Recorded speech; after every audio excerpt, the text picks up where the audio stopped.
Welcome to Thrilling Tales of Adventure. I'm Martell, reading Martin Conisby's Vengeance by Jeffery Farnol. Chapter 12 of Battle, Murder, and Resolution Day, His Point of View. And now, nothing heeding my defenseless situation and the further horrors that might be mine aboard this accursed pirate ship, I nevertheless knew great content, for that, with every plunge and roll of the vessel, I was so much the nearer Nombre de Dios town, where lay prisoned my enemy, Richard Brandon. Thus I made of my sinful lust for vengeance a comfort to my present miseries, and plotting my enemy's destruction, found therein much solace and consolation. I had crept into a sheltered corner, and here, my knees drawn up, my back against one of the weather guns, presently fell a-dozing. I was roused by a kick to find the ship rolling prodigiously, the air full of spray and a piping wind, and Captain Belvedere scowling down on me, supporting himself by grasping a backstay in one hand and flourishing a case bottle in the other. "Ah, odds fish, do you live yet?" roared he in a drunken frenzy. "Hadn't Black Pompey done your business? Why, then, here's for ye!" And uttering a great oath, he whirled up the bottle to smite. But rolling in beneath his arm, I staggered him with a blow of my fettered hands. Then, or ever I might avoid him, he had crushed me beneath his foot, and then Joanna stood fronting him. Pallid, bareheaded, wild of eye, she glared on him, and before this look he cowered and shrank away. "Drunken sot!" cried she, "begone, lest I send ye aloft to join yon carrion." And she pointed where Job's stiff body plunged and swung and twisted at the reeling yard arm. "Nay, Joe, I meant him no harm," he muttered, and turning obedient to her gesture, slunk away. "Ah, Martino," said Joanna, stooping above me, "'twould seem I must be forever saving your life to you. Yes. Are you not grateful? No?" "Aye, I am grateful," quoth I, remembering my enemy. "Then prove me it." "As how?" "Speak me gently. Look kindly on me. For I am sick, Martino, and shall be worse. I never can abide a rolling ship. 'Tis this cursed woman's body of mine. So to-day am I all woman, and yearn for tenderness. And we shall have more bad weather by the look of things. Have you enough knowledge to handle this ship in a storm?" "Not I." "'Tis pity," she sighed. "'Tis pity.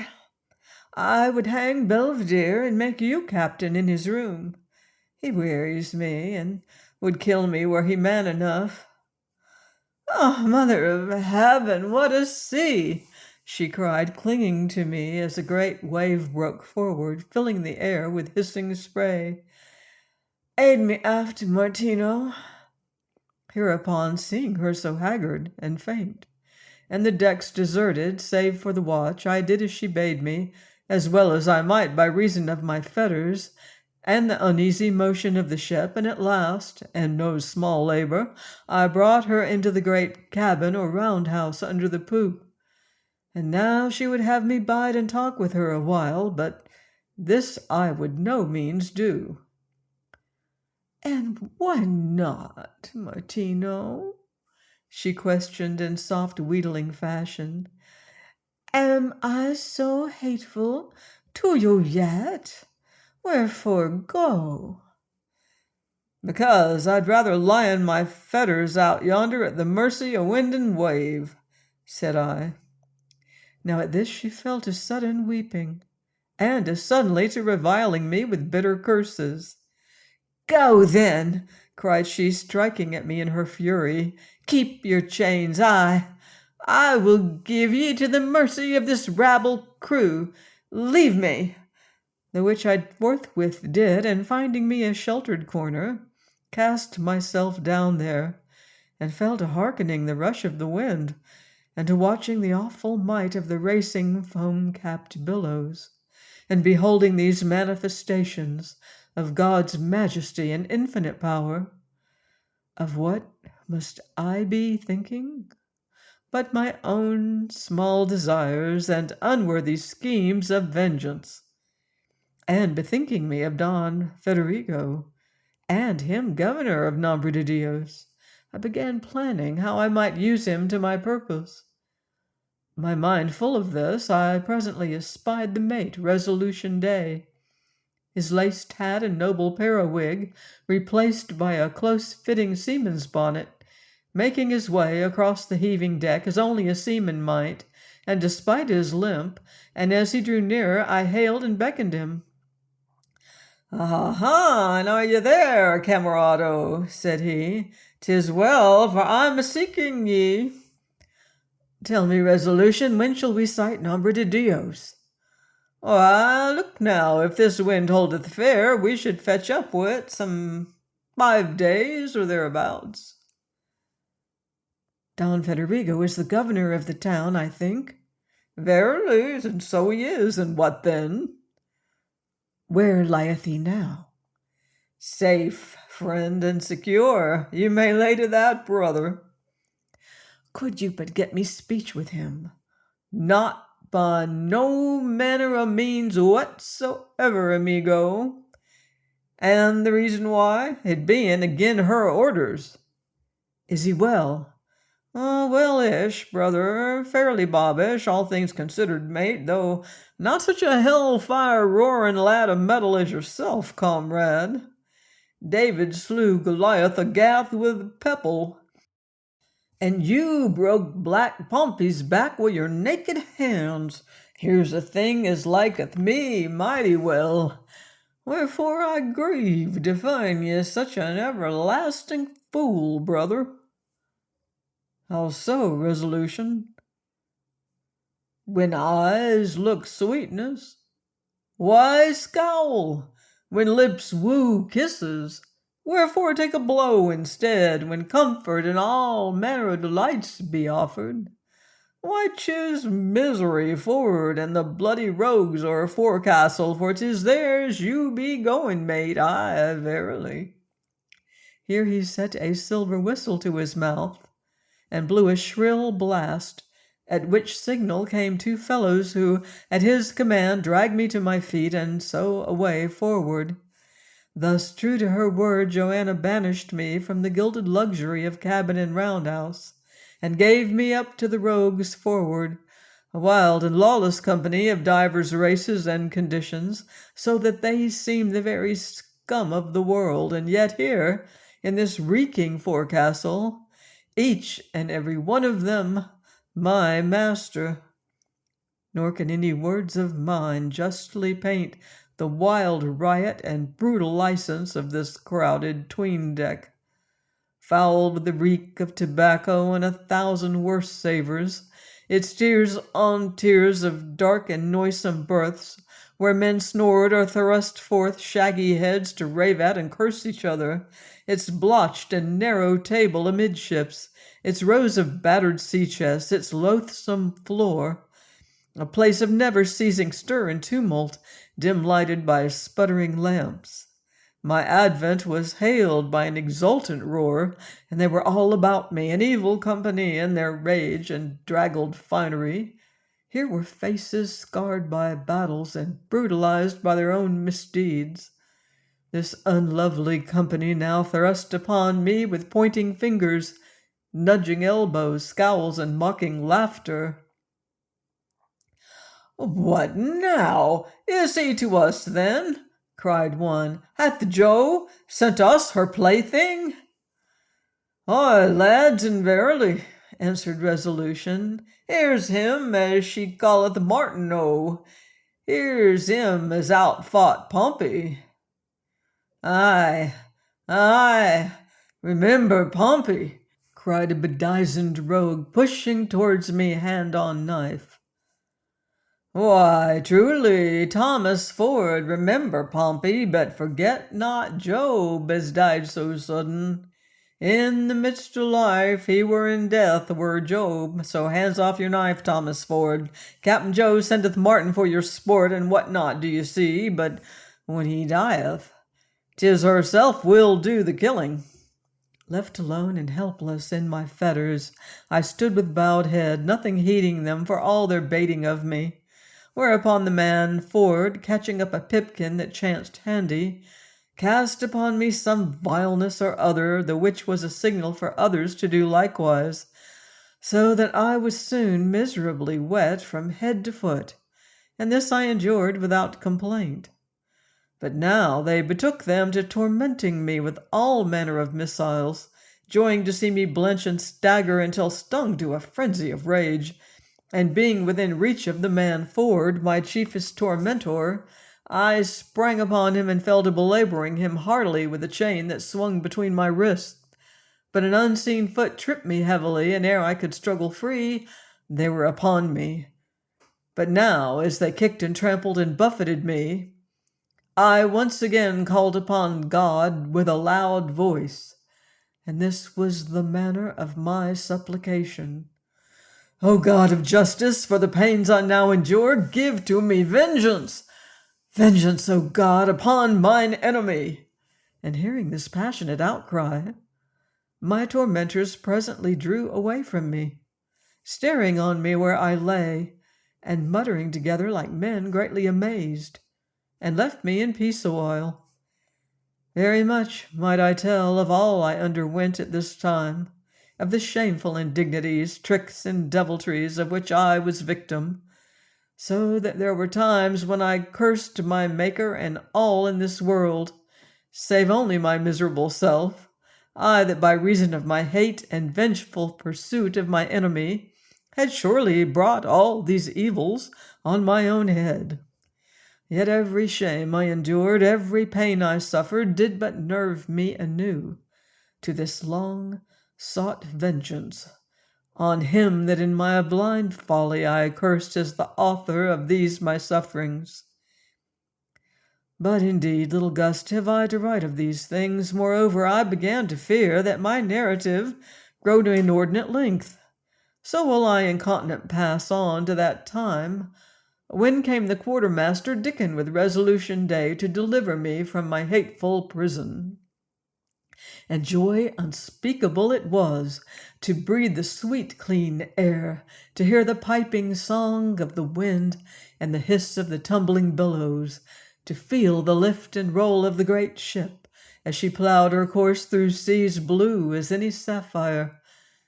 Though indeed small leisure had I for the glory of it all as they hurried me aft. "What now?" I inquired hopelessly. "What new deviltries have ye in store?" "'Tis Joe," answered Dickon. "'Tis Joanna, my bully." And here he leered and nodded. "Joanna is sick and groweth womanish."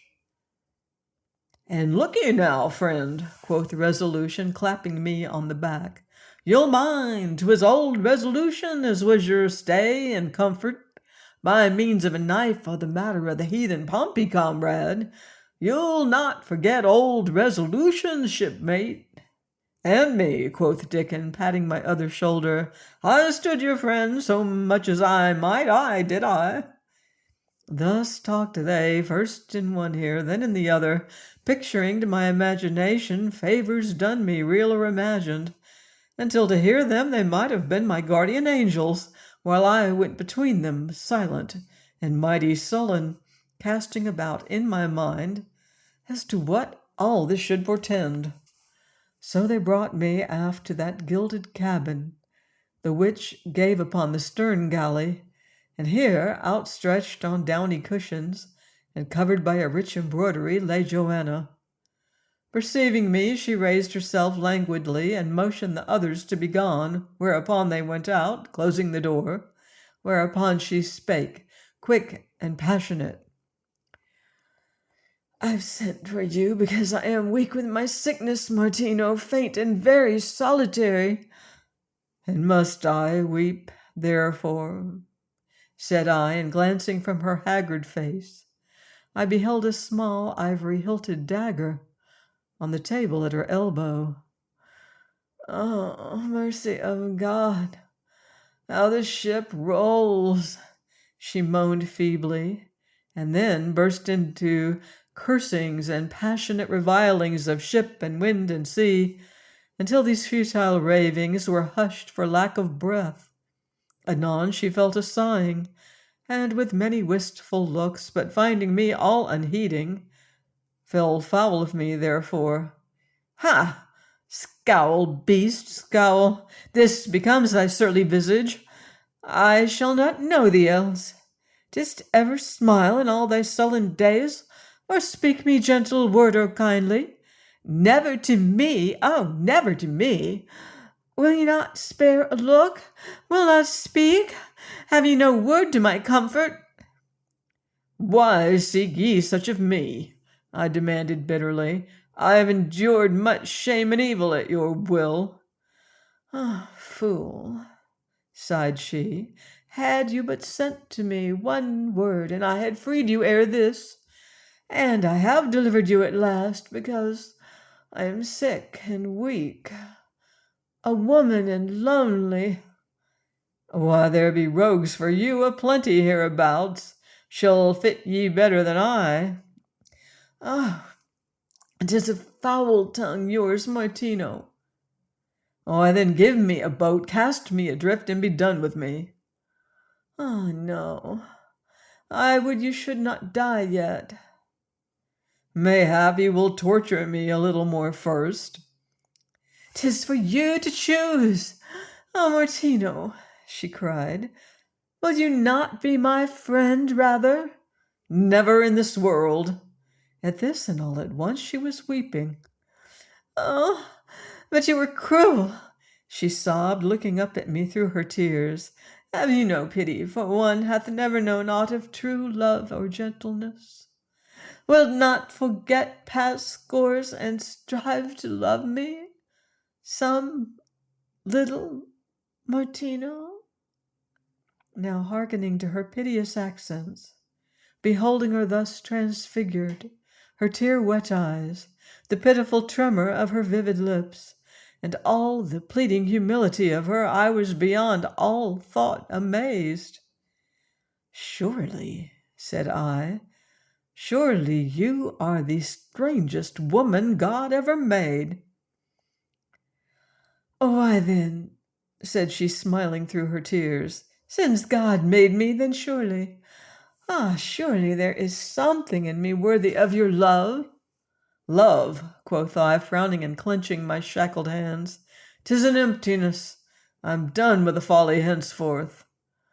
And one of your Joan, your Damaris, she questioned eagerly. Do you not love her? No? No, said I fiercely. My life holdeth but one purpose. What purpose, Martino? What? Vengeance. On whom? 'Tis no matter, said I, and question me how she might, I would say no more. Whereupon she importuned me with more talk of love and the like folly, until finding me heedless alike of her tears and pleadings, she turned on me in sudden fury, vowing she would have me dragged back to the hell of the forecastle there and then. I'll shame your cursed pride, cried she. You shall be rove to a gun and flayed with whips. But here, reaching forward, or ever she might stay me, I caught up the ivory-hilted dagger. Ah, said she softly, staring where it glittered in my shackled hand. Would you kill me? Come, then. Death have I never feared. Strike, Martino mio. And she proffered her white bosom to the blow, but I laughed in fierce derision. Silly wench, said I, This steel is not for you. Call in your rogues and watch me blood a few. Ah, damned coward, she cried, ye dare not slay me, lest Belvedere torment ye to death. 'Tis your own vile carcass you do think of. At this I did but laugh anew, whereat, falling to pallid fury, she sprang upon me, smiting with passionate small fists, besetting me so close that I cowered and shrank back lest she impale herself on the dagger I grasped. But presently, being wearied, she turned away, then staggered as the ship rolled to a great sea, and would have fallen but for me. Suddenly, as she leaned upon me thus, her dark head pillowed on my breast, she reached up and clasped her hands about my neck, and with head yet hid against me, burst into a storm of fierce sobbing. Staring down at this bowed head, feeling the pleading passion of these vital, soft clasping hands, and shaken by her heart-bursting sobs, I grew swiftly abashed and discomfited, and let the dagger fall and lie unheeded. "Ah, Martino," said she at last, her voice muffled in my breast, "surely not is there in all this wretched world so desolate as a loveless woman. Can you not pity me a little? Yes?" I do pity you," quoth I on impulse. "And pity is kin to love, Martino, and I can be patient. Patient, yes." "'Twere vain," said I. At this she loosed me, and uttering a desolate cry, cast herself face down upon her couch. "Be yourself," said I, spurning the dagger into a corner. "Rather would I have your scorn and hate than tears." "You have," said she, never stirring. "I do scorn you greatly, hate you mightily, despise you infinitely. Yet is my love greater than all." Suddenly she started to an elbow, dashing away her tears, fierce-eyed, grim-lipped, all womanly tenderness gone. As from the deck above rose the hoarse cry of a speaking trumpet and the running of feet, and now was loud rapping on the door that opening disclosed Dickon the quartermaster. "By your leave, Captain Joe," cried he, "but your luck's with us. Aye, it is a fine large ship applying to the windward of us."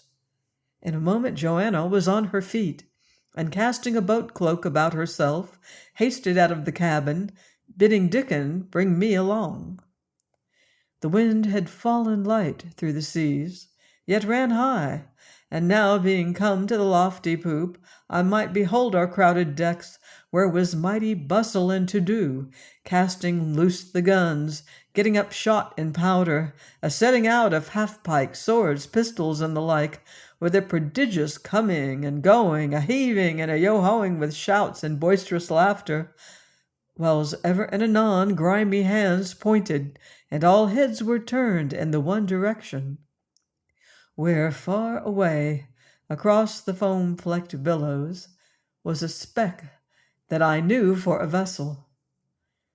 And beholding these pirate rogues, how joyously they labored, and with what lusty cheers they greeted Joanna, and clambered aloft upon swaying yards to get more sail on the ship, obedient to her shrill commands, I knew a great pity for this ship we were pursuing, and a passionate desire that she might yet escape us. I was yet straining my eyes towards the chase and grieving for the poor souls aboard her, when at a word from Joanna I was seized and fast bound to a ring-bolt. Scarce was this done than Joanna uttered a groan, and clapping her hand to her head, called out for resolution, and with his assistance got her down to the quarter-deck.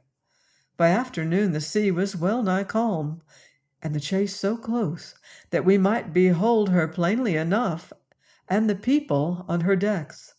Her topmasts were gone, doubtless in the great storm, and indeed a poor battered thing she looked, as she rolled to the long oily swell. All at once out from her main broke the golden banner of Spain, whereupon rose fierce outcries from our rogues. Then above the clamour rose the voice of Dickon. "Shout, lads, shout for Roger! Give tongue to Jolly Roger!" And looking where he pointed with glittering cutlass, I beheld that hideous flag that is hated by all honest mariners. And now began a fight that was yet indeed no fight, for seeing we had the range of them, whereas their shot fell pitifully short, Belvedere kept away and presently let fly at them with every heavy gun that bore. And as the smoke thinned, I saw her foremast totter and fall, and her high weather-beaten side sorely splintered by our shot. Having emptied her great guns to larboard, the Happy Despatch went about and thundered death and destruction against them with her starboard broadside, and they powerless to annoy us any way in return. And thus did we batter them with our great pieces, keeping ever out of their reach, so that none of all their missiles came aboard us, until they, poor souls, seeing their case altogether hopeless, were fain to cry us quarter. Hereupon we stood upwards toward them, and as we approached, I behold the havoc our great shot had wrought aboard them. The enemy having yielded to our mercy and struck their flag, we seized our fire, and thinking the worst over and done, I watched where Belvedere conned the ship with voice and gesture and crew, mighty quick and dexterous in obedience, proved themselves prime sailor-men despite their loose and riotous ways, so that coming down upon the enemy, we presently fell aboard of them by the forechains, whereupon up scrambled old Resolution, sword in hand, first of any man despite his lameness, and with a cry of "Boarders away!" sprang down upon the Spaniard's blood-spattered deck, and his powder-blackened rogues leaping and hallooing on his heels. And now from those poor deluded souls, who had cast themselves upon our mercy, rose sudden awful shrieks and cries hateful to be heard, as they fled hither and thither about their littered decks, before the pitiless steel that hacked and thrust and smote. Shivering and sweating, I must needs watch this thing done until, grown faint and sick, I bowed my face that I might see no more. Gradually these distressful sounds grew weaker and weaker, and dying away at last, were lost in the fierce laughter and jubilant shoutings of their murderers, where they all fell to the work of pillage. But hearing sudden roar of alarm, I looked up to see the Spanish ship was going down rapidly by the head, whereupon was wild uproar and panic, some of our rogues cutting away at the grapples even before their comrades had scrambled back to safety. So was strife amongst them, and confusion worse confounded. The last man was barely aboard, then our yards were braced round, and we stood away clear of the sinking ship. Now presently uproar broke out anew, and looking whence it proceeded, I beheld 4 Spaniards, who it seemed had leapt aboard us unnoticed in the press, and these miserable wretches methought would be torn to pieces. But thither swaggered Belvedere, flourishing his pistols, and ordering his rogues back, and falls to questioning these prisoners. And though I could not hear, I saw how they cast themselves upon their knees, with hands upraised to heaven, supplicating his mercy. He stood with arms folded, nodding his head now and then as he listened, so that I began to have some hopes that he would spare them. But all at once he gestured with his arms, whereon was a great gust of laughter and cheering, and divers men began rigging a wide plank outboard from the gangway amidships, whilst others hasted to pinion these still supplicating wretches. This done, they seized upon one, and hoisting him up on the plank, with his face to the sea, betook them to pricking him with sword and pike, thus goading him to walk to his death. So this miserable doomed man crept out along the plank, whimpering pleas for mercy to the murderers behind him, and prayers for mercy to the God above him, until he was come to the plank's end and cowered there, raising and lowering his bound hands in his agony, while he gazed down into the merciless sea that was to engulf him. All at once he stood erect, his fettered hands upraised to heaven, and then with piteous wailing cry he plunged downward to his death, and vanished mid the surge. Once he came up, struggling and gasping, ere he was swept away in the race of the tide. Now hereupon I cast myself on my knees, and hiding my face in my fettered hands, fell to a passion of prayer for the soul of this unknown man. And as I prayed, I heard yet other lamentable outcries, followed in due season by the hollow plunge of falling bodies. And so perished these 4 miserable captives. I was yet upon my knees when I felt a hand upon my shoulder, and the touch, for a wonder, was kindly. And raising my head, I found Resolution Day looking down on me, with his solitary bright eye, and his grim lips upcurling to friendly smile. So perish all Papishers, Romanists, Inquisitioners, and especially Spanishers, friend. 'Twas cruel and bloody murder, quoth I, scowling up at him. Perceive me now, amigo. Let us reason together, camarado. Thus it now all dependeth upon the point of view. These were Papishers, and evil men, regarding which Davy saith I the Psalms, I will root 'em out, says he. Why, root it is, says I, and look'ee, brother, I've done a lot of rooting hitherto, and shall do more yet, as I pray. As to the fight now, mate, as to the fight, 'twas noble fight. Pretty work, and the ship well handled, as you must allow, camarado. Call it rather brutal butchery, said I fiercely. Well, there it is again, quoth he. It all lieth in the point of view. Now, in my view, was my brother screaming amid crackling flames, and a fair young woman in her living tomb, who screamed for mercy, and found none. 'Tis all in the point of view, he repeated, smiling down at a great gout of blood that blotched the skirt of his laced coat. And I say 'tis foul murder in the sight of God and man, I cried. Ha! Will ya squeak, rat? Quoth Belvedere, towering over me where I crouched upon my knees. All's fish, will ya yap, thin puppy dog? Aye, and bite, quoth I, aiming a futile blow at him with my shackled fist. Give me one hand free, and I'd choke the beastly soul out of ye, and heave your foul carcass to the fishes. Now at this he swore a great oath, and whipped pistol from belt. But as he did so, Resolution stepped betwixt us.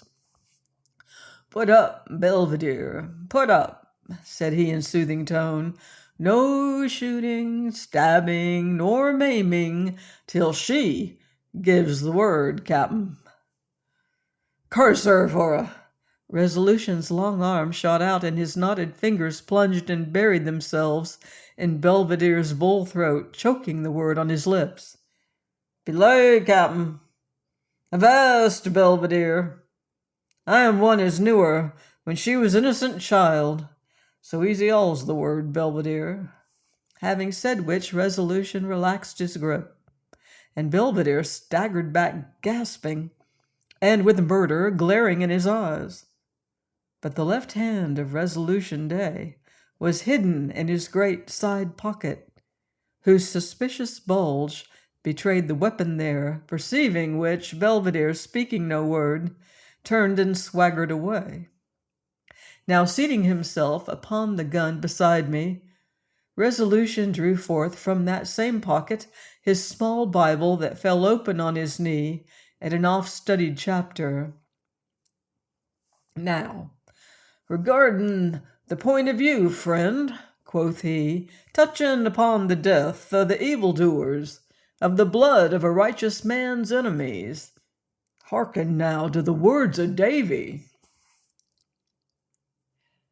Join me next time for another exciting chapter of Martin Conisby's Vengeance by Jeffery Farnol, here on Thrilling Tales of Adventure.